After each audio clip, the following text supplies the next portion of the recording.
बता दें कि कई दिन तक हाई कोर्ट में इस पूरे मामले पर बहस चली थी। सबने अपना अपना पक्ष इसमें रखा था। दो धड़ों के बीच की ये पूरी बहस थी। एक तरफ तो परीक्षा रद्द करने की मांग हो रही थी, तो दूसरी तरफ परीक्षा को यथावत रखने की मांग की जा रही थी।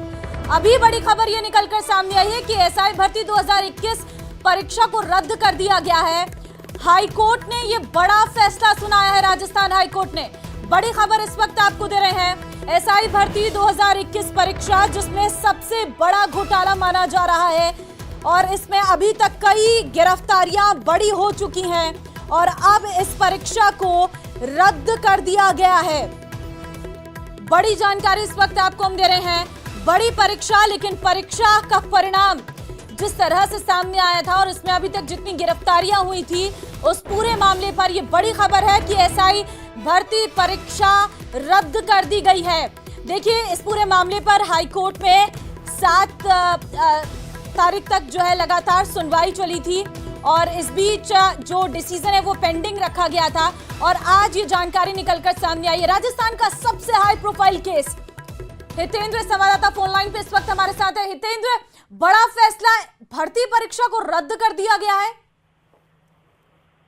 जी बिल्कुल, ये बहुत बड़ा फैसला है। इसके लिए जो है काफी वक्त से जो है कई जगहों से जो है इस तरह की बातें आ रही थी कि जो है कोई जैसे हनुमान बेनीवाल है, वो लगातार इस पर जो है धरना दिए हुए थे, इस पर प्रदर्शन कर रहे थे काफी टाइम से। करीब 125 दिन से वो लगातार जो है वहां बैठे हुए थे धरने पर। और ये काफी बड़ा फैसला है क्योंकि इसमें अब तक जो है करीब 150 के आसपास जो गिरफ्तारियां हो चुकी हैं, जिनमें से करीब 54 से 55 जो है वो एसआई ही हैं जिनको गिरफ्तार किया गया है। तो ये काफी बड़ा फैसला है। कोर्ट की तरफ से इस तरह का फैसला जो है बहुत बड़ा माना जा सकता है और सरकार के लिए भी जो है ये एक तरह का सेटबैक कहा जा सकता है, क्योंकि सरकार इसमें कतई नहीं चाहती थी कि ये जो है इसको रद्द किया जाए, क्योंकि ये भी दलीलें दी थी कि अभी ऐसी कोई स्थिति है नहीं कि इसको रद्द किया जाए। हालांकि उनके मंत्री लगातार कहते जा रहे थे कि 400 से ज्यादा लोगों के गलत तरीके से ये भर्ती में जगह पा लेने की उनके पास जानकारी है, उनके पास उसके सबूत हैं। तो ये लगातार बात जो है चल रही थी और आज जो है कोर्ट ने ये फैसला कर दिया है। मैं लौटती हूँ आपके पास। किरोड़ी लाल मीणा, कैबिनेट मंत्री, इस वक्त हमारे साथ फोन लाइन पर है। किरोड़ी लाल मीणा जी, बड़ा फैसला राजस्थान हाई कोर्ट ने लिया है, भर्ती परीक्षा रद्द कर दी गई है, क्या कहेंगे? बिल्कुल रद्द की है। हाँ, पिछले सरकार में मैं इसकी रद्द की मांग कर रहा था। आंदोलन की शुरुआत भी मैंने की थी, धरने दिए थे, आपको पता है, लंबे समय तक। माननीय उच्च न्यायालय ने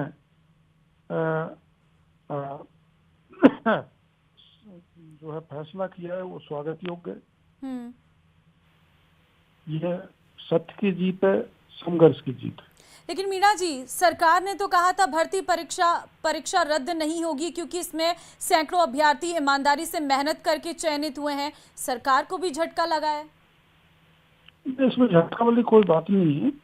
जो परिश्रम मेहनत से सब इंस्पेक्टर बना है वो परीक्षा होंगी तब भी बन जाएगा। लेकिन जो फर्जी नकली बन के पुलिस जैसी जिम्मेदारी वाली पोस्ट पर आते तो वो ठीक नहीं रहता। मैंने तो शुरू में भी कह दिया था और राज बदलने के बाद मुख्यमंत्री को भी मैंने निवेदन कर दिया था। अब कोई परिस्थितियां होंगी सरकार की, वो अलग है, लेकिन ये सत्य की जीत है, संघर्ष की जीत है। आखिर में सत्य परेशान तो हुआ लेकिन पराजित नहीं हुआ। लेकिन किरोड़ी लाल मीणा जी, अभी जैसे फैसला आया है, परीक्षा रद्द कर दी गई है, अब कहीं ना कहीं एक दोहरी चुनौती अभी सरकार के सामने हो सकती है, क्योंकि वो अभ्यर्थी, वो परिवार के लोग जो इस परीक्षा को यथावत रखना चाहते थे, वो लगातार धरने पर उतारू हो जाएंगे। उनके लिए क्या कहेंगे आप? देखो, लोकतंत्र है, कोई कभी भी लोकतंत्र में किसी भी तरीके से अपनी बात रख सकता है, सरकार के सामने, अदालत के सामने।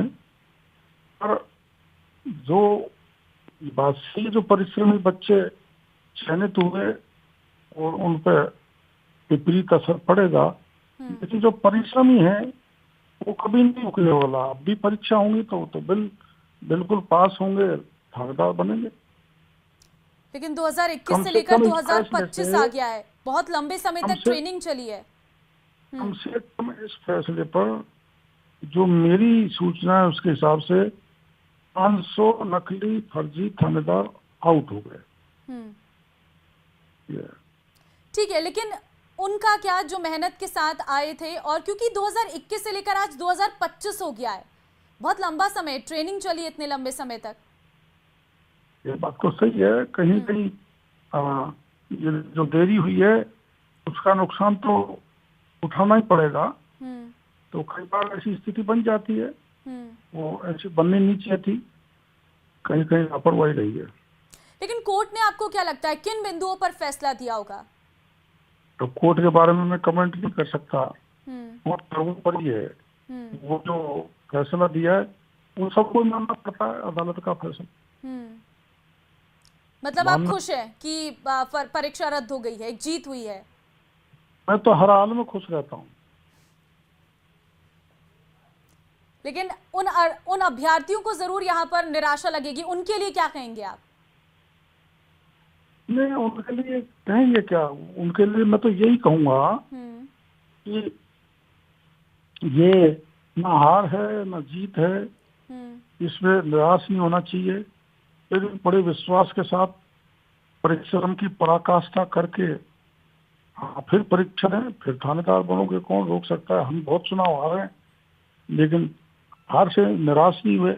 चुनाव जीत के एमएलए भी बन गए, फिर एमपी भी बन गए, एमएलए भी हारे, एमपी भी हारे। तो ये एक तरह से हार जीत का खेल था। तो इसको जो इंटेलिजेंट बच्चे हैं उनके, मैं इस मौके पर यही कह सकता हूँ कि उनको किसी प्रकार का निराश नहीं होना चाहिए, आशा और विश्वास के साथ पुनः परीक्षा देनी चाहिए। लेकिन उनके उज्जवल भविष्य की कामना करते हैं। लेकिन जिस तरह से आप बता रहे हैं कि इसमें बहुत बड़ा फर्जीवाड़ा है, आप 500 की कुछ आंकड़ा बता रहे हैं, जब इतना बड़ा फर्जीवाड़ा था तो सरकार ने पहले इस भर्ती परीक्षा को रद्द क्यों नहीं किया? क्यों कोर्ट तक ये मामला पहुंचा और उसके बाद फिर 1 साल लग गए इस फैसले को आने में? वो आपके नाम से माननीय अशोक गहलोत जी से पूछो, क्योंकि उन्हीं के समय ये मांग उठी थी, सबसे पहले वो कर जाते तो इतना समय नहीं लगता। माने गहलोत जी से पूछो ये स्थिति क्यों बनने दी। नहीं, आपकी सरकार ने भी तो इस मामले में यही कहा था ना कि अभ्यर्थियों ने मेहनत के साथ चयनित हुए हैं, इसलिए हम इस पूरे मामले को अभी रद्द नहीं कर सकते हैं। तो किरोड़ी लाल मीणा फोन लाइन पे हमारे साथ थे, कैबिनेट मंत्री, जिन्होंने इस पूरे मामले पर सड़कों पर उतरकर ये मांग की थी कि ये परीक्षा रद्द होनी चाहिए। और आज आए इस फैसले से वो काफ़ी ज़्यादा उत्साहित है। उनका कहना है कि सत्य की जीत हुई है, सत्य कभी पराजित नहीं होता।